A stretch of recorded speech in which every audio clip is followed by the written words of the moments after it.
Hello, I'm Armin Budish. Welcome to Golden Opportunities. Today, you're hired. We'll fire up your job hunt skills. Then get up close and personal with stories of smiles restored. When is it time for a senior to put the car in park permanently? We'll drive home the warning signs. Plus, step back in time to discover how the path to freedom led through Northeast Ohio. And a prescription to protect Medicare now and for the future. It's time to get GOing, so pull up a chair and join us at our kitchen table for Golden Opportunities.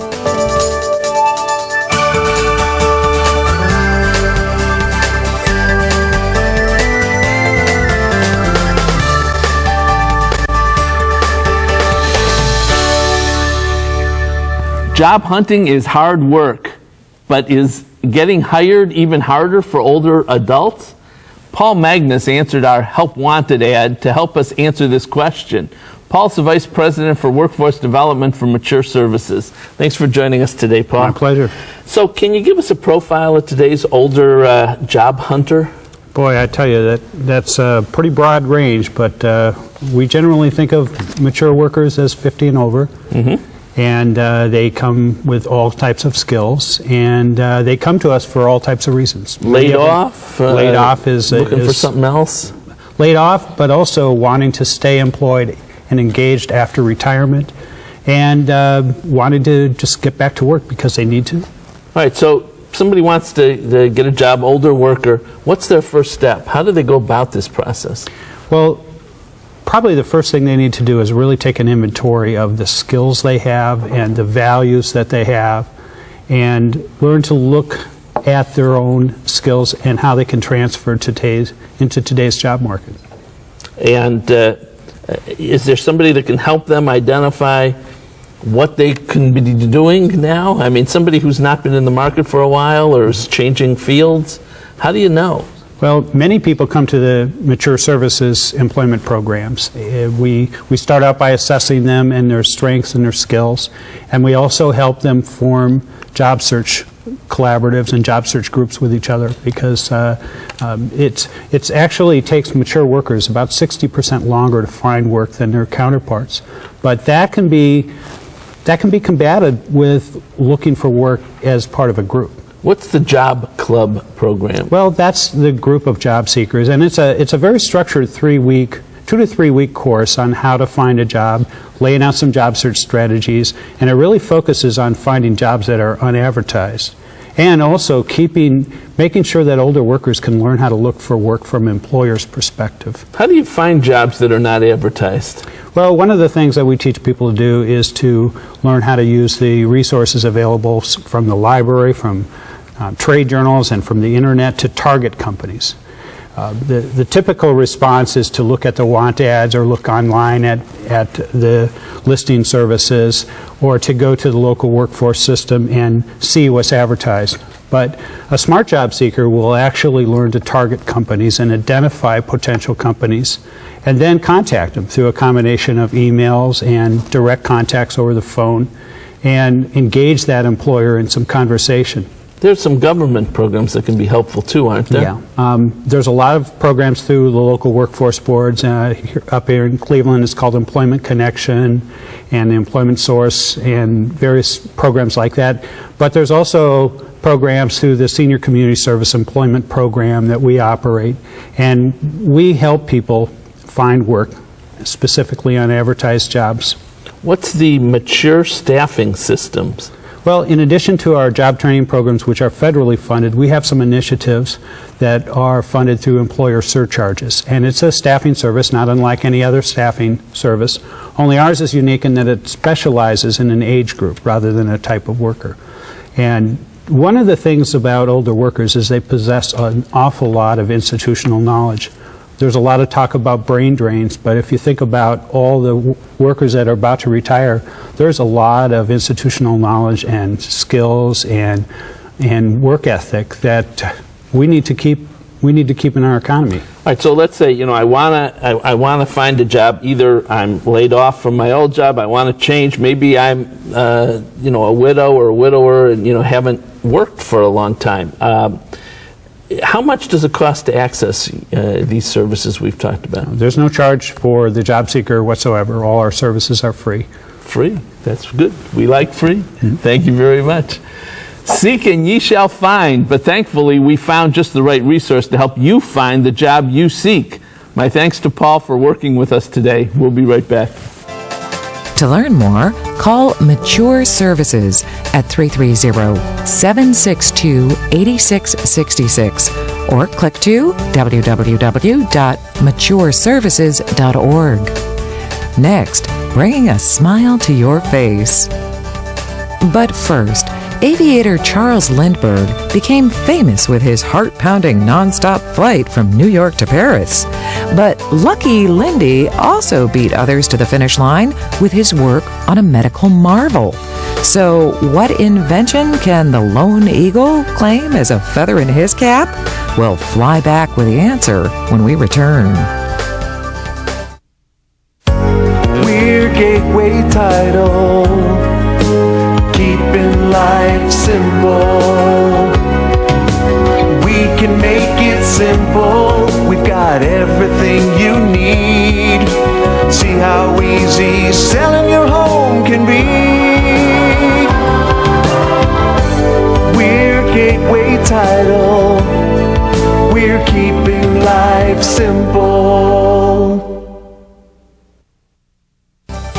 Charles Lindbergh had a heart for cardiology. Working with Nobel Prize winner and surgeon Dr. Alexis Carrel, he developed a pump that was just a heartbeat away from the creation of the first artificial heart. So many times we think it has to be all or nothing, win or lose, go big or go home. But there are times when doing one thing instead of everything can change something. Dentist Steve Marsh is here to tell us why even one small change can make a big difference in your smile. Thanks for joining us, Steve. My pleasure, Armin. So you've shown us great, big, beautiful smile makeovers over the years, but now you're going to tell us that less sometimes can be more. Yeah, and, it's an interesting thing. Not everything has to be a big makeover, and I think dentists are becoming much more responsive to our patients. Sometimes people, whether it's time, a function of work, it can be a financial issue. They say, listen, what else can you do, but here's how much I have to spend, or I'd like to do a little minor work. What can we do, or I have an event coming up. And so we very much concentrate now on also bringing to the fore what we can do in a small way to make a huge change. So what kinds of little things are we talking about? Well, the first thing is whitening, and whitening can make a huge difference in our viewers, people who have had coffee and tea and stain, and we have some pictures to help show it. This is a patient who came to me, and she was actually an athlete and had worn her teeth down. Her teeth had turned gray. You can see they were irregular.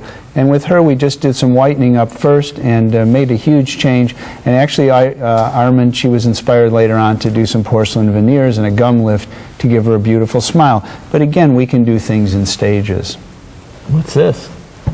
This is interesting. I just took care of this patient this week, as a matter of fact. She's a retired teacher. She's now a grandmother. And said, I've taken care of everybody in my family. My kids are grown now. What can we do? And she said, Steve, I just want to do a few things. And so this is what we did. We just did some reshaping, Armin, and a little bonding.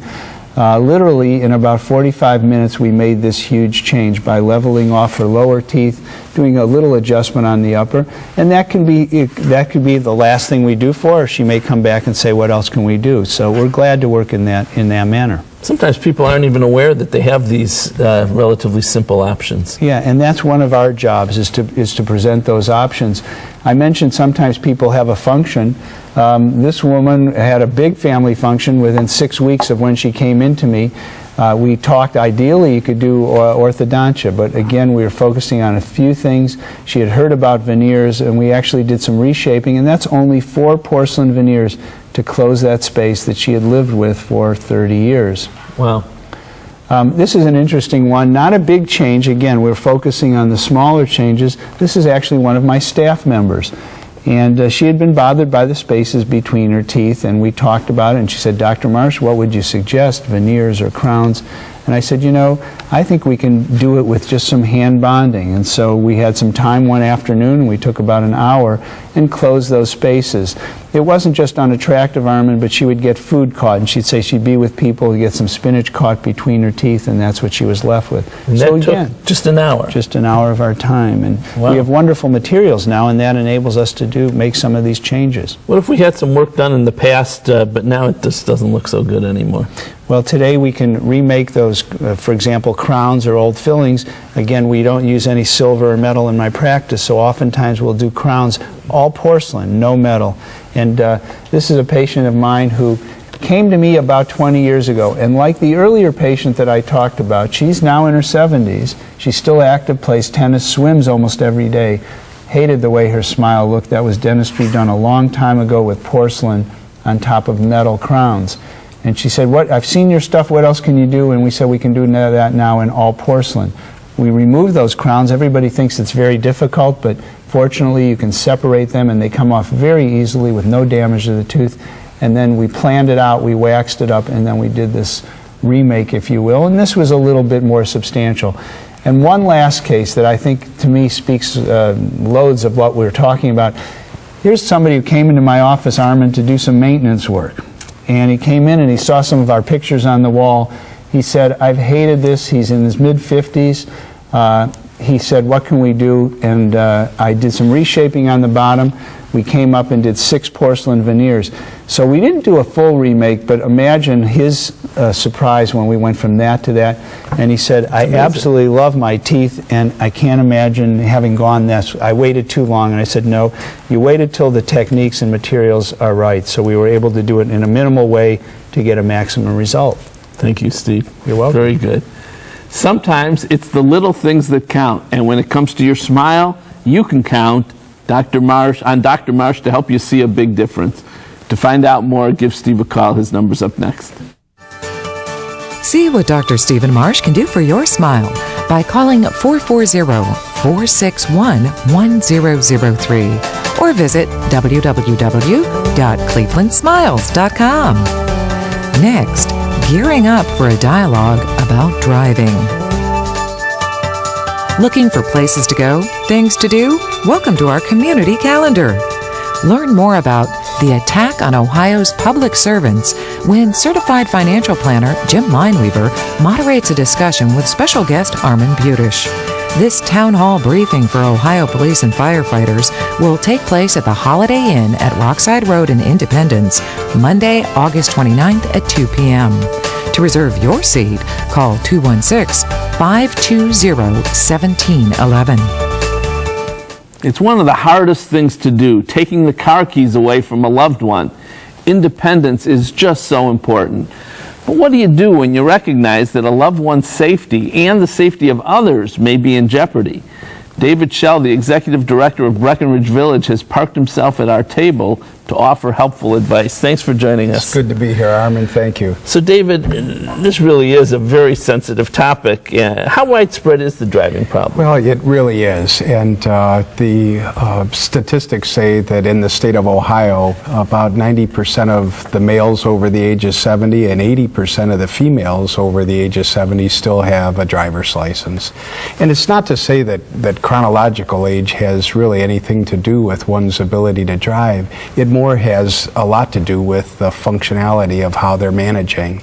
And that's the most important thing, looking at how a person with medications, change in chronic health conditions, those things affect a person's ability to drive. What are the red flags we should be alert to? Well, there's quite a few things. I mean, just really looking at the dents on the car, the condition of the car.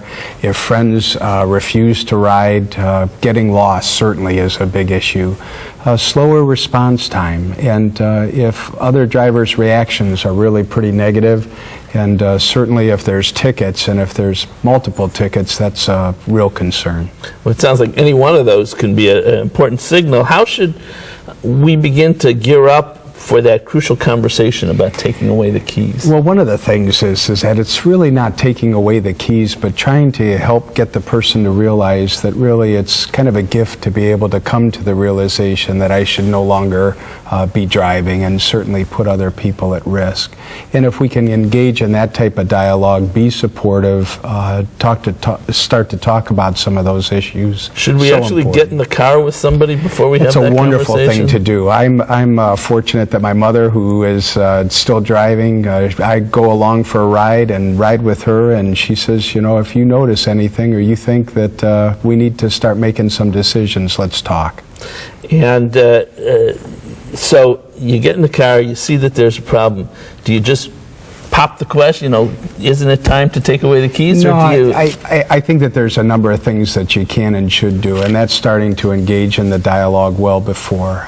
We're very fortunate at Breckenridge Village. We've got a great transportation system, so those that are independent and then ultimately need to kind of move through the continuum, there's some support mechanisms. So talking about the alternative plans, family helping out, public transportation, all of the other support systems that are available, coming up with a plan, that's a great way to enter into the conversation. So, you know, when you mentioned a place like Breckenridge where, you know, there's all the, you know, transportation provided and you have a lot of stuff right there, you don't have to worry about it, but not everybody can be at Breckenridge. You know, there's other options. You know, you mentioned the public transit. You know, there's ways to get medications delivered. Yes. Those are the kinds of options you should be prepared to talk about. Absolutely, and I think the family engaging in that plan, and as you mentioned, there are so many alternatives for individuals to start to get things delivered to them as opposed to going out. Let's say you have the conversation and your parent says, I'm not giving up the keys. What then? There's a couple of things that you can do and should do. One is that the Ohio Department of Transportation does do driving examinations, and to have a driving examination done. But probably the most important thing to do is engage dialogue with the doctor and with their physician, and ask the physician to start to assess, are there medical conditions that really kind of warrant not being able to drive, and then make a referral to a driving program. Occupational therapy programs will do training at hospitals and do assessments, and then it's someone else Someone else creating it, That's as very opposed to good. the family, and that works best. Thanks, David. The years can take a toll on our driving skills, but there are alternate routes. Even if you have to stop driving, you don't have to give up your independence. My thanks to David Shell for giving us a roadmap. If you'd like a free copy of David's booklet, Thoughts on Retirement, just call the number coming up next. For more information, call Breckenridge Village at 440-942-4342 or log on to www.breckenridgeohio.org. Next, a history of helping friends to freedom. It's time to get up and go. An exercise minute on golden opportunities. Hello everybody, I'm Mike Carbon from Breakout Fitness, and today we're going to do a side bend to work our oblique love handle area. All right, you ready to go, Armand? We got our But dumbbells? I don't have an oblique love hand. No, you're good. We're just practicing. That's okay. All right, what we're going to do today is hold our dumbbell in one hand, let the weighted dumbbell drop down to your knee while keeping your good posture. Now we're going to slide the other hand down to the opposite knee. Touch it. Great. Let's do it again. Nice, slow, controlled movements. Maintain good posture. Whoa, that's a little far there, Armand. You're looking good, though. Nice and slow. Keep your back nice and straight. The farther the better? No, just to the knee, but you're doing great. All right, everybody. Now it's your turn to get up and go. For your copy of the exercise booklet, please send $1 for postage to Golden Opportunities, 23240 Chagrin Boulevard, Suite 450, Beechwood, Ohio, 44122. During the Civil War, freedom seekers traveling the Underground Railroad knew to hop off in Oberlin for a safe welcome. Liz Schultz has come aboard to take us on a walk back in time. Liz is the tour and education coordinator for the Oberlin Heritage Center. Thanks for joining us today. Thanks for having me.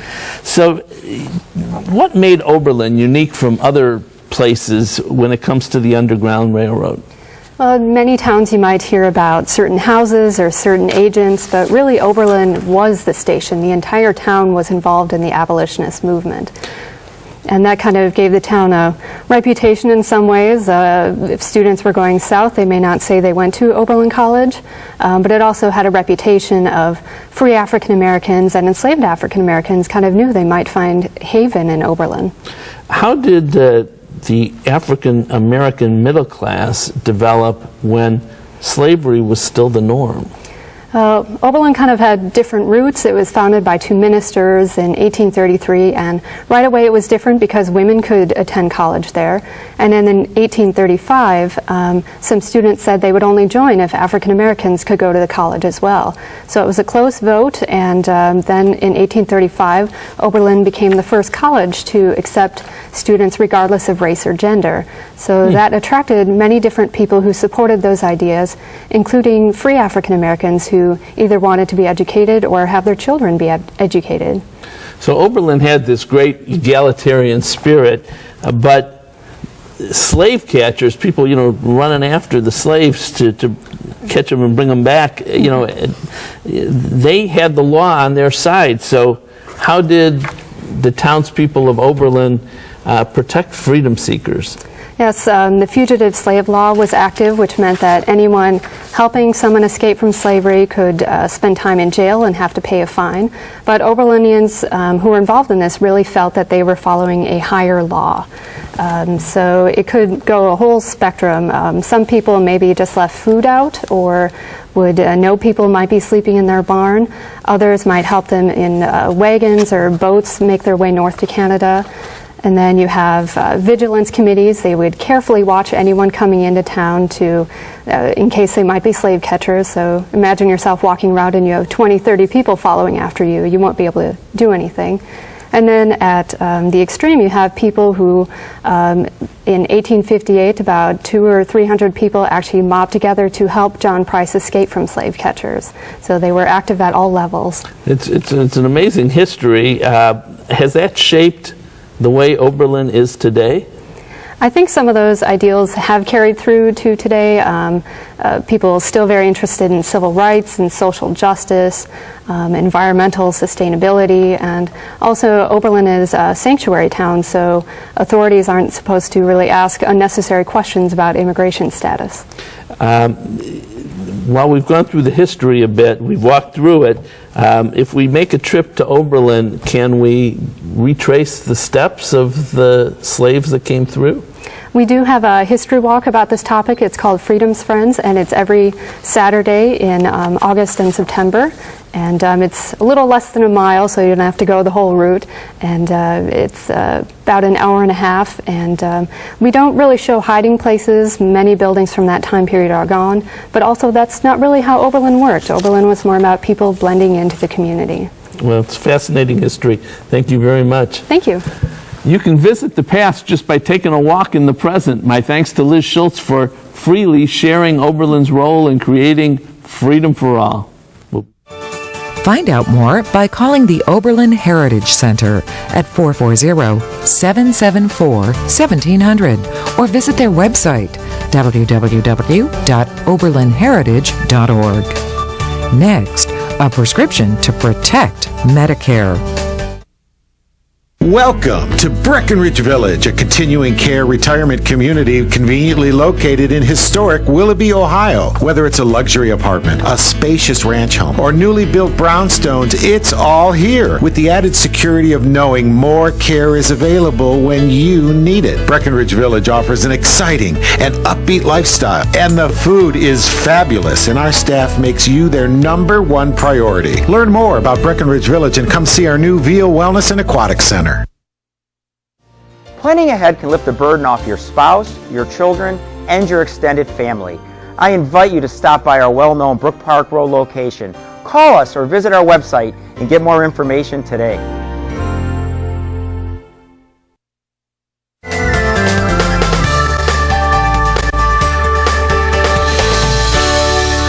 Do you know where your Social Security card is? If not, don't panic. As long as you know your number, that's all you'll usually need. But there are a few cases in which you actually do need the card itself. For example, applying for certain government benefits like Medicaid may require your card. There are private companies that offer to get a replacement card for you, but no surprise, their services come at a price. And that's a cost you don't have to pay, says our next guest, Mike Solomon. Thanks for joining us, Mike. Hi, Herman. Mike, there are companies out there that'll help us get a new Social Security card? Yeah, you can go on the computer and you can find a number of companies that'll do that for you, and they'll charge you somewhere between $20 and $50. What's the alternative? Well, the alternative is do it yourself. You can go into the Social Security office, the local office, or go on the web, at the Social Security website. It's on the screen. It's very easy to do. You go on there and it's free. There's no charge, and you'll get a card from Social Security for free. And that's www.ssa.gov/SS number. That's right. Okay, how difficult is the application if you do it yourself? Oh, it's easy. It's a one-page document. It's 17 questions. Anyone can do it. Just sit down, you answer the questions, and you're done. Now, these companies, when you talk to them, say that they'll save you time and avoid hassles. Isn't that true? Well, not really, because even if they help you fill out the form, they don't take it into Social Security for you. You're still going to have to take that form into the local office yourself, or you're going to have to mail it in. So you still have to do all the work yourself. Does it matter whether you mail it in or bring it in person? Well, you can do either, but I recommend you take it in person because you're going to have some ID, either your driver's license or a passport or some sort of other identification, maybe a military ID or your health care card, to show them so you can get the Social Security card. And if you mail that in with identity theft out there, if it gets lost in the mails, then all your personal ID information is out there for somebody to grab. I don't think I'd ever put my ID numbers, my Social Security information or whatever in an envelope and put it in the mails if I can avoid it. That's right. It can be real dangerous if you do something like that. Okay. Well, thanks for saving us some money today, Mike. Okay, you're welcome. Appreciate it. You don't need to pay to get a Social Security card, and it's really pretty easy to do. You can get one for free just by contacting Social Security at www.ssa.gov/SS number. For more information, give Mike Solomon a call. We'll be right back. Call Budish, Solomon, Steiner, and Peck at 1-888-236-5173 for more information, or log on to www.budishandsolomon.com. Thanks for joining us. On next week's show, are you sold on selling your house yourself? We'll share tips to help you bring the sale home. Get the lowdown on why back pain is on the rise and what you can do to avoid it. The best offense is a good defense. We've got the place to score a winning financial strategy. And we hold the keys to keeping your car on the go. Until next week, please remember to make the most of your golden opportunities. Would you like to join our kitchen conversation? All you have to do is call toll-free 1-877-765-1543 and leave us your question, name, and phone number. Or log on to www.golden.tv for all the latest information and show updates.